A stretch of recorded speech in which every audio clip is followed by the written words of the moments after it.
Halo sahabat filsafat semuanya. Apa kabar? Semoga kalian semua dalam keadaan yang luar biasa ya. Pernah nggak kalian merasa ingin jadi yang terbaik dalam hidup ini?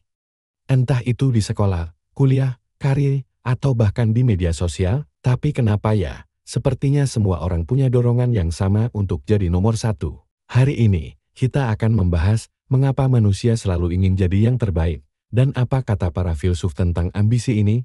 Coba kita flashback sebentar ke masa kecil. Ingat nggak waktu kita masih sekolah? Selalu ada dorongan untuk dapat ranking 1, dapat nilai terbaik, atau jadi juara kelas. Bahkan sampai sekarang, kita masih sering membandingkan diri dengan orang lain di sosial media. Pertanyaannya, apakah ini memang sifat alami kita sebagai manusia?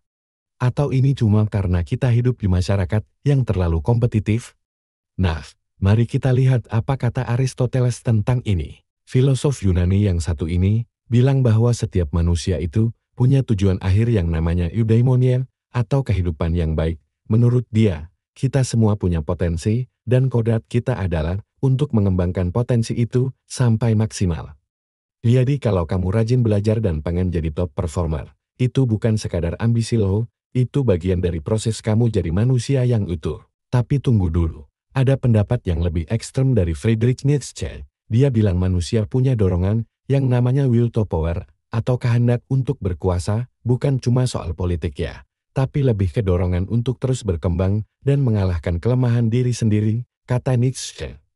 Manusia sejati itu bukan yang nurut-nurut aja, tapi yang berani menantang batas kemampuannya. Menariknya, Hegel punya pandangan yang berbeda. Dia bilang kita butuh pengakuan dari orang lain untuk membentuk identitas kita. Makanya banyak orang yang pengen jadi yang terbaik, bukan karena memang passionnya di situ, tapi karena ingin dilihat dan diakui sama lingkungannya. Mirip kayak kita ngejar likas dan views di sosmed kan? Jadi bukan soal jadi nomor satu aja, tapi soal siapa yang tahu kalau kita nomor satu.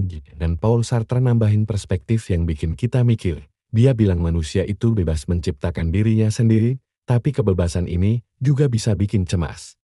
Apalagi kalau standar terbaik yang kita kejar sebenarnya bukan dari diri sendiri. Coba deh tanya ke diri sendiri, kita beneran pengen jadi yang terbaik, atau cuma takut dianggap gagal sama orang lain? Tapi tunggu, apakah semua orang harus jadi nomor satu? Jawabnya, nggak juga. Dunia ini butuh peran yang berbeda-beda. Kadang, jadi cukup baik itu lebih membawa kedamaian dan kebahagiaan daripada selalu ngejar posisi teratas. Yang penting adalah tahu kapan harus bersaing, dan kapan harus bersyukur dengan apa yang kita punya. Jadi, dari Aristoteles sampai Sartre, kita bisa lihat kalau dorongan untuk jadi yang terbaik itu punya banyak sisi. Nah, sekarang giliran kalian nih. Menurut kalian, apakah jadi yang terbaik itu penting? Atau justru jadi diri sendiri yang otentik lebih bermakna? Share pendapat kalian di kolom komentar ya. Terima kasih sudah menonton video ini sampai akhir. Kalau kalian suka dengan konten kayak gini, jangan lupa like, share, dan subscribe ya. Sampai ketemu di video berikutnya.